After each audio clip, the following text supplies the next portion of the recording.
Hello everyone, welcome back to our channel science startup. तो आज के আমরা একদম আমাদের এই টপিকের একদম লাস্ট লেকচারে এসে গেছি। আজকে আমরা পড়ব কি সেন্ট্রোজোম এবং তারপর আমরা পড়ব মাইক্রোটিউবুল। ঠিক আছে, তো তার মধ্যে আজকে আমরা প্রথমে কি পড়ে নেব, সেন্ট্রোজোম। তো সেন্ট্রোজোমের অলরেডি আমরা ড্রয়িংটা এঁকে নিয়েছি এবং তোমাদের জন্য ডেফিনেশনটাও লিখে রেখে দিয়েছি। ঠিক আছে, এইবার যারা তোমরা ইংলিশ ভার্সন আছো তাদের জন্য আমি একটু এখানে ডেফিনেশনটা লিখে দিই। In animal cell two hollow cylindrical bodies কোথায় পাওয়া যায়? Near the nucleus. নিউক্লিয়াসের খুব কাছাকাছি পাওয়া যায়।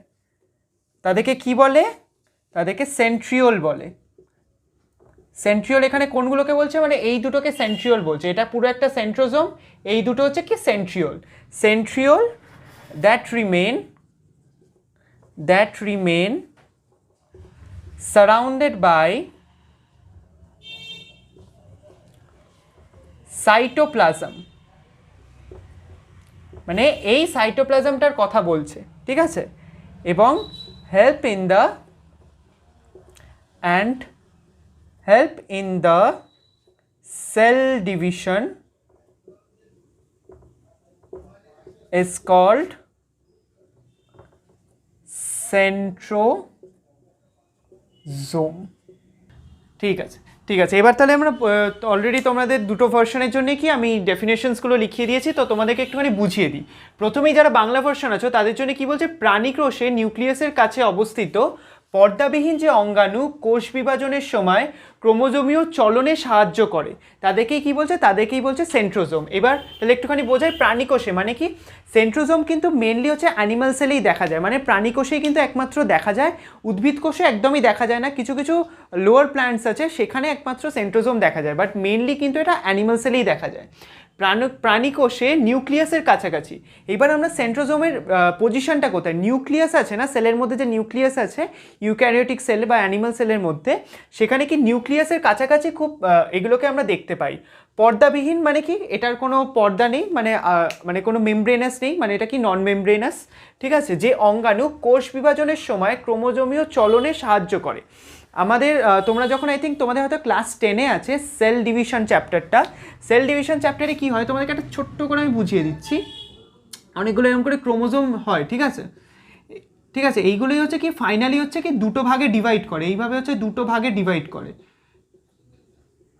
ঠিক আছে, তো এই ক্রোমোজোমের এই ডিভিশনে মেনলি এটা কে সাহায্য করে, আমাদের সেলের মধ্যে কোন অর্গানেল মানে কোন অঙ্গাণু সাহায্য করে, এই সেন্ট্রোজোম কিন্তু সাহায্য করে। ঠিক আছে, মানে দেখো ক্রোমোজোমগুলো এখান থেকে দেখো দুটো সাইডে যাচ্ছে, এবার আস্তে আস্তে আস্তে আস্তে এই সেলটাই এরকম করে দুটো সেল কিন্তু মানে ডিভিশন মানে ডিভাইড হবে দুটো সেলে। ঠিক আছে, তো এইটাকেই মেনলি কে হেল্প করে, এই ক্রোমোজোমের মানে ডিভিশনটাকেই মেনলি কে হেল্প করে, আমাদের এই সেন্ট্রোজোম হেল্প করে। ঠিক আছে, তাহলে in animal cell two cylindrical bodies near the nucleus, যাদেরকে কি বলে, দুটো সিলিন্ড্রিক্যাল বডি থাকে এরকম নিউক্লিয়াসের কাছাকাছি, যে যাদেরকে কি বলছি, যাদেরকে আমরা বলছি centriole, that remain surrounded by cytoplasm. এই সাইটোপ্লাজমের একটা স্পেসিফিক নাম আছে, আমি যখন তোমাদেরকে এখানে লেবেলিংটা করাবো তখন বোঝাবো। এবং এটা কিসে হেল্প করে, সেল ডিভিশনে হেল্প করে। তাদেরকেই কি বলছে, তাদেরকেই বলছি আমরা সেন্ট্রোজোম।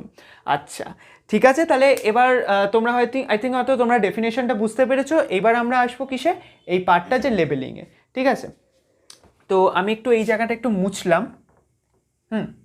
আচ্ছা, তাহলে একদম এই পার্টটাকে কি বলছে দেখো, দুটো এরকম পাইপের মতো, ধরো দুটো ছোট ছোট পাইপ এরকম কাটা থাকলে একদম ওটা 90 ডিগ্রি থাকে, তাদেরকেই কি বলছে, তাদেরকেই বলছে সেন্ট্রিওল। মানে কি টু হলো সিলিন্ড্রিক্যাল বডিজ, মানে কি ভেতরটা যে ফাঁপা সিলিন্ড্রিক্যাল বডিজ, তাদেরকেই কি বলছে, এই দুটোকে কি বলছে, সেন্ট্রিওল বলছে। সেন্ট্রিওল, সেন্ট্রিওল, তাহলে এই দুটোকে কি বলছে, সেন্ট্রিওল। এবং এই দুটো একসাথে কি মানে কেমনভাবে থাকে, একটা 90 ডিগ্রিতে থাকে। ঠিক আছে, দেখতে পাচ্ছ, দেখো এই দুটোর মাঝখানে যদি আমি একটা অ্যাঙ্গেল ধরি, এই অ্যাঙ্গেলটা দেখো এই দুটোর মাঝখানে কী হবে, দেখো 90 ডিগ্রি হবে। ঠিক আছে, এই দুটো অ্যাঙ্গেলের মানে দুটোর মাঝখানে অ্যাঙ্গেল হচ্ছে 90 ডিগ্রি। এইবার হচ্ছে আমরা যেটা আসবো, যেখানে কি এখানে বলেছো সারাউন্ডেড বাই এ সাইটোপ্লাজম।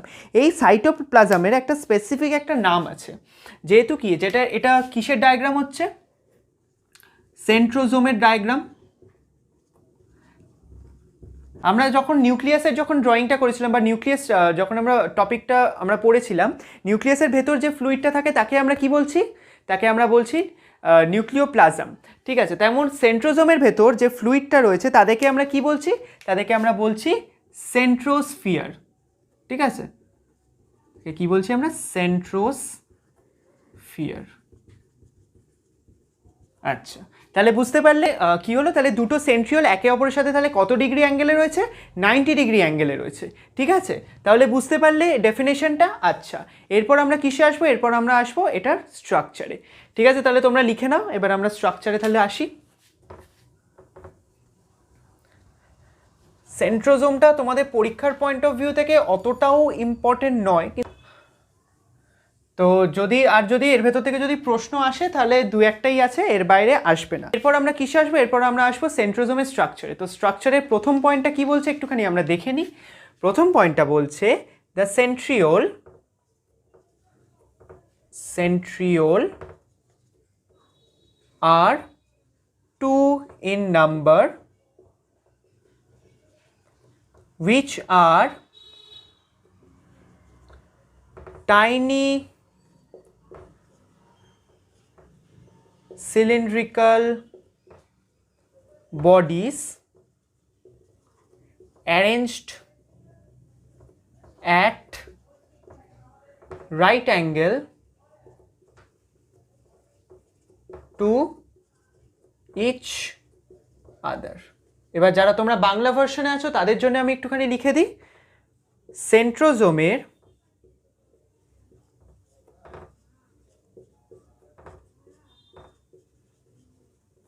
কেন্দ্রে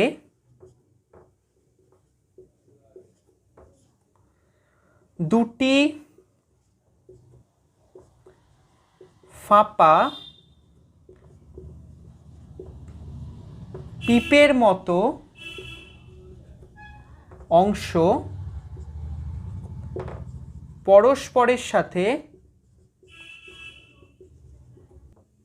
পরস্পরের সঙ্গে সমকোণ থাকে।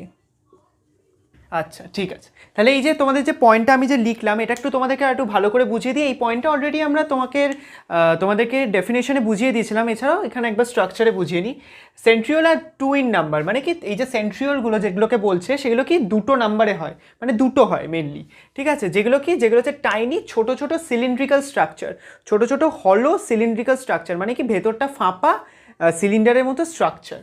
ঠিক আছে, যেগুলো arranged at right angle to each other, মানে একটা রাইট অ্যাঙ্গেল, মানে একটার সাথে একটা রাইট অ্যাঙ্গেলে রয়েছে। ঠিক আছে, যেমন কি আমি একটা মার্কার দেখি, মানে ধরো এটা একটা সেন্ট্রিওল আর এরকম করে একটা সেন্ট্রিওল রয়েছে, তাহলে দুটোর মাঝখানে দেখো কত অ্যাঙ্গেল ক্রিয়েট হচ্ছে? এটা 90 ডিগ্রি কিন্তু ক্রিয়েট হচ্ছে। ঠিক এইভাবেই দেখো রয়েছে, একটা দেখো এইভাবে রয়েছে আর একটা এইভাবে রয়েছে, তাহলে দুটোর মাঝখানে 90 ডিগ্রি ক্রিয়েট হচ্ছে। তাহলে কি সেন্ট্রোজোমের কেন্দ্রে দুটি ফাঁপা পিপের মতো অংশ পরস্পরের সঙ্গে সমকোণ থাকে, তাদেরকেই কি বলছে? তাদেরকেই বলছে সেন্ট্রিওল। তাহলে তোমরা প্রথম পয়েন্টটা বুঝতে পারলে। এবার আমরা কি সেকেন্ড যে স্ট্রাকচারের পয়েন্টটা দেখবো সেটা কি বলছে? সেটা বলছে দ্য সেন্ট্রোস্ফিয়ার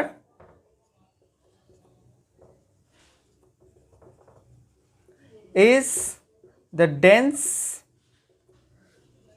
cytoplasm surrounding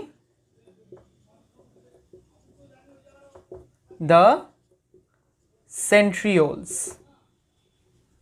ঠিক আছে, তাহলে কি বলছে?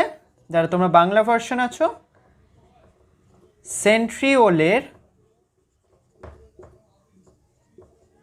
চারপাশের সাইটোপ্লাজমকে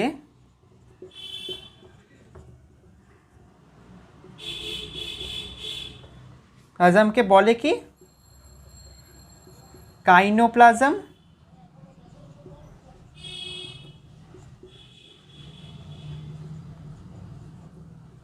বা সেন্ট্রোস্ফিয়ার।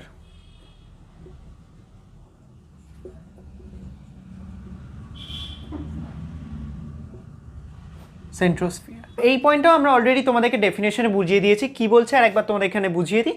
সেন্ট্রোস্ফিয়ার কি, মানে is a dense cytoplasm surrounding the centrioles. এইবার আমি তোমাদেরকে ভেতরটা কি বলেছিলাম, এই যে সেন্ট্রিওলগুলো ভেতর কিসের মধ্যে রয়েছে, সেন্ট্রোস্ফিয়ারের মধ্যে রয়েছে। তাহলে সেন্ট্রোস্ফিয়ারটা মেনলি কি একটা খুব ডেন্স মানে খুব ঘন সাইটোপ্লাজম, যেটা হচ্ছে মানে সেন্ট্রিওলের আশেপাশে রয়েছে। তাহলে সেন্ট্রিওলের চারপাশে সাইটোপ্লাজমকে বলে কি, কাইনোপ্লাজম বলে বা সেন্ট্রিওপ্লাজম বা হ্যাঁ আচ্ছা ঠিক আছে। তো এই পয়েন্টটা আমরা যেটা সেকেন্ড পয়েন্টটা লিখলাম সেটা অলরেডি তোমাদেরকে আমরা ডেফিনেশনও বুঝিয়ে দিয়েছি। তো আরেকবার তোমাদেরকে একটু বুঝিয়ে দিই। The centrosphere is the dense cytoplasm surrounding the centriole. আমরা যে এখানে যে দুটো সেন্ট্রিওল রয়েছে, এই সেন্ট্রিওলের আশেপাশে কী রয়েছে, একটা ফ্লুইড লাইক একটা স্ট্রাকচার রয়েছে না, যেটাকে আমরা সাইটোপ্লাজম বলছি। সেই সাইটোপ্লাজমটার নাম কি, সেন্ট্রোস্ফিয়ার। যেমন নিউক্লিয়াসের ভেতর কী থাকে, নিউক্লিওপ্লাজম থাকে, তেমন সেন্ট্রোজোমের মধ্যে কি থাকে, সেন্ট্রোস্ফিয়ার থাকে। তাহলে এই সেন্ট্রোস্ফিয়ারটা মেনলি কি খুব ডেন্স মানে কি খুব ঘন একটা সাইটোপ্লাজম, যেগুলো কি সেন্ট্রিওলের আশেপাশে রয়েছে। তাহলে সেন্ট্রিওলের চারপাশে সাইটোপ্লাজমকে বলে কি, কাইনোপ্লাজম বলে বা সেন্ট্রোস্ফিয়ার বলে। এটাকে আরেকটা কি বলে, আরেকটা নামে বলে যে কাইনোপ্লাজম। তাহলে এই দুটো কিন্তু সেন্ট্রোস্ফিয়ারের স্ট্রাকচার, ঠিক আছে। এইগুলো অলরেডি আমরা ডেফিনেশনও পড়েছি। এরপর আমরা আসবো ফাংশন, যেটা একমাত্র একটু ইম্পর্টেন্ট তোমরা বলতে পারো, ঠিক আছে। তারপর আমরা তোমাদেরকে বলে দেবো যে আর কি কি ইম্পর্টেন্ট এখান থেকে। তাহলে এই দুটো পয়েন্ট তোমরা লিখে নাও, আর অবশ্যই তোমরা ড্রয়িংটা লিখে নাও, ড্রয়িংটা এঁকে নাও। আর মাঝখানে কিন্তু যে অ্যাঙ্গেলটা হয় যেটা 90 ডিগ্রি, সেটা কিন্তু তোমাদের পরীক্ষার পয়েন্ট অফ ভিউ থেকে অবশ্যই খুব ইম্পর্টেন্ট, ঠিক আছে। তাহলে আমি এটা মুছলাম। এরপর আমরা আসবো কিসে, ফাংশনসে আসবো।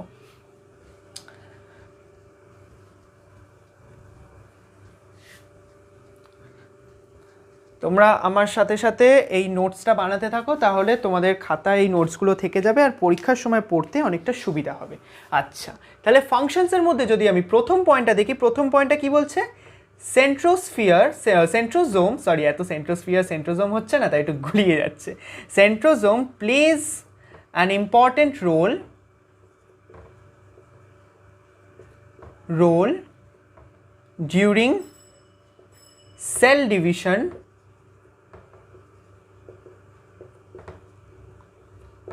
by formation of spindle fiber। তাহলে কি, প্রাণী কোষে বিভাজনের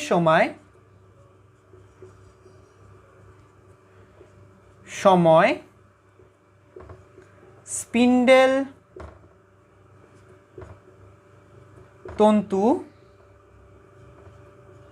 গঠন করে। তাহলে আচ্ছা, এই লেকচারটা তোমরা আপাতত এখনো এত অবধি যে পড়লে তোমরা কি বুঝতে পারছো? আমি যে তোমাদেরকে যে স্ট্রাকচারগুলো পড়াচ্ছি বা ফাংশনসগুলো পড়াচ্ছি, এগুলো অলরেডি আমি তোমাদেরকে ডেফিনেশনে পড়িয়ে দিয়েছিলাম। মানে কেউ যদি শুধু এই খাতায় ডেফিনেশনটাও লিখে রাখো, ওখান থেকেই মানে ওটাই যদি শুধু মুখস্থ রাখো, ওখান থেকেই তোমরা স্ট্রাকচারটাও লিখতে পারবে, তোমরা ফাংশনসগুলো ওখান থেকেই লিখতে পারবে। আর একটু ড্রয়িংটা যদি পাশে করে রাখো, আর কিছুই নয় এখান থেকে। তাহলে এই পয়েন্টটাতে কি বলছে, centrosome plays an important role during cell division by formation of spindle fibre. আমাদের যে সেল ডিভিশন হয়, ঠিক আছে, মিওসিস মাইটোসিস, ওখানে যে স্পিন্ডেল ফাইবার যে তৈরি হয়, ঠিক আছে, স্পিন্ডেল ফাইবার যে তৈরি হয়, এগুলো ফাইনালি হচ্ছে এইভাবে এই দুটো কোণায় চলে যায়।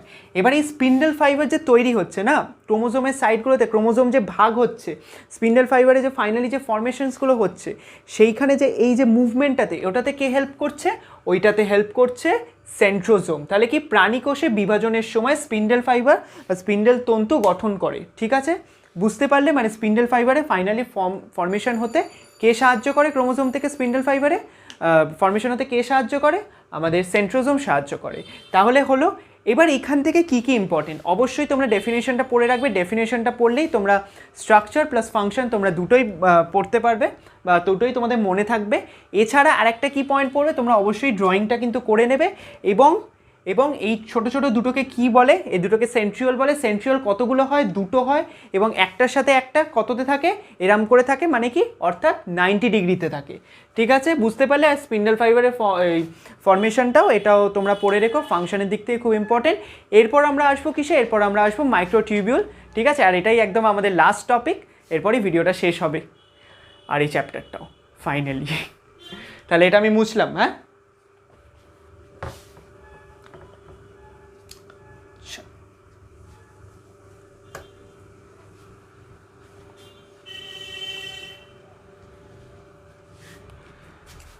আমরা একদম আমাদের এই যে চ্যাপ্টারটা চলছে সেটা একদম লাস্ট টপিকে চলে এসেছি। সেটা হচ্ছে কি, সেটা হচ্ছে মাইক্রোটিউবিউল বা অনুনালিকা যাকে বলছে।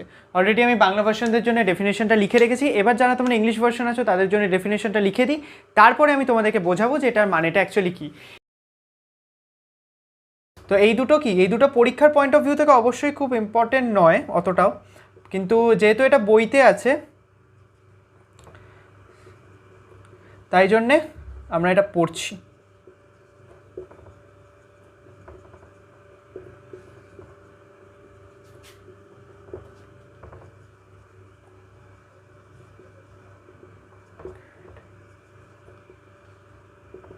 which give proper shape and help in cell division।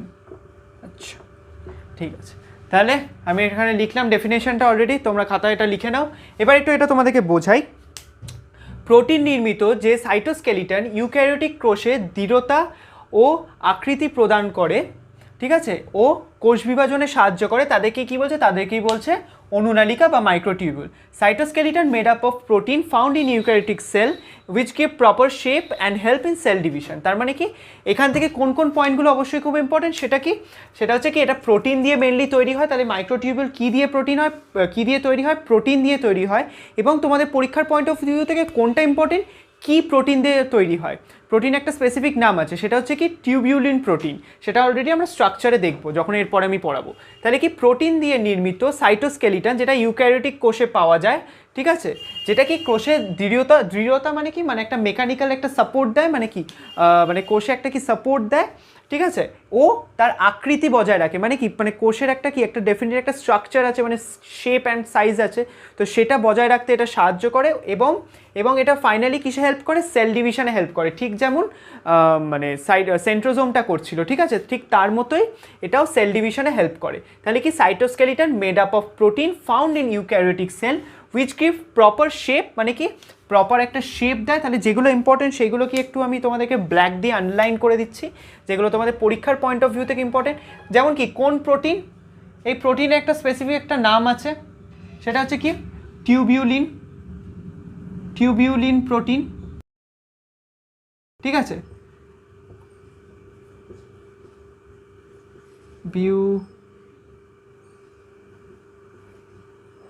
Lin protein,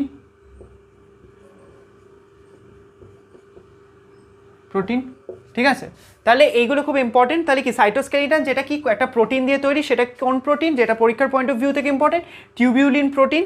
এবং কি, এবং সেটা হচ্ছে মেনলি কী করছে, একটা প্রপার একটা শেপ দিচ্ছে, তোমার সেলটার একটা প্রপার একটা শেপ দিচ্ছে, মানে কি কোষের আকৃতি বজায় রাখছে, এবং কি, এবং হচ্ছে কোষকে দৃঢ়তা প্রদান করছে, মানে কি, মানে কোষকে হচ্ছে কি, মানে একটা সাপোর্ট দিচ্ছে, একটা মেকানিক্যাল সাপোর্ট দিচ্ছে, এবং কি কোষের একটা স্পেসিফিক একটা স্ট্রাকচার, একটা আকৃতি বজায় রাখছে। এবং ফাইনালি এটা কিসে হেল্প করছে, সেল ডিভিশনে হেল্প করছে। ফাইনালি এটা কিসে হেল্প করছে, সেল ডিভিশনে হেল্প করছে। ঠিক যেমন সেন্ট্রোজোম করছিল স্পিন্ডেল ফাইবার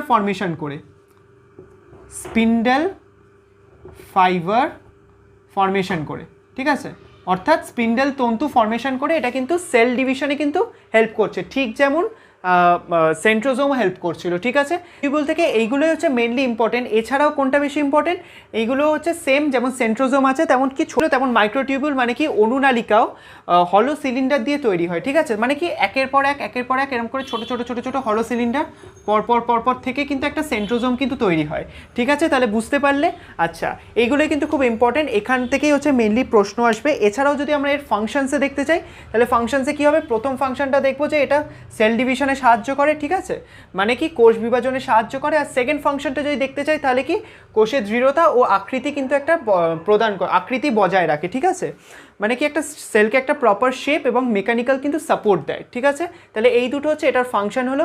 আমি আর লিখলাম না, ঠিক আছে। এবার তাহলে তোমরা এখান থেকেই পয়েন্টসগুলো অ্যাটলিস্ট নোট করে নাও পাশে যেগুলো ইম্পর্টেন্ট। তাহলে ফার্স্ট পয়েন্ট যেটা ইম্পর্টেন্ট, কি প্রোটিন দিয়ে তৈরি, টিউবিউলিন প্রোটিন দিয়ে তৈরি, এটা কিন্তু খুব ইম্পর্টেন্ট। এছাড়া এটা কি হবে, হবে এটা সেল ডিভিশনে হেল্প করে। কেমন করে হেল্প করে? ঠিক যেমন মাইক্রোটিউবিউল হেল্প করতো স্পিন্ডেল ফাইবার ফর্মেশন করে, অলরেডি তোমাদেরকে আমরা মাইক্রোটিউবিউল মানে সেন্ট্রোজোম হেল্প করতো স্পিন্ডেল ফাইবার ফর্মেশন করে, ঠিক তেমন করেই হচ্ছে এটাও হচ্ছে সেল ডিভিশনে হেল্প করবে। তারপর কি ইম্পর্টেন্ট, প্রপার একটা শেপ দেয় এবং হচ্ছে এটা একটা মেকানিক্যাল সাপোর্ট দেয়। তো এইটুকুনি পড়লেই কিন্তু হয়ে যাবে। আর ভিডিওটা আই থিঙ্ক এখানেই শেষ করব।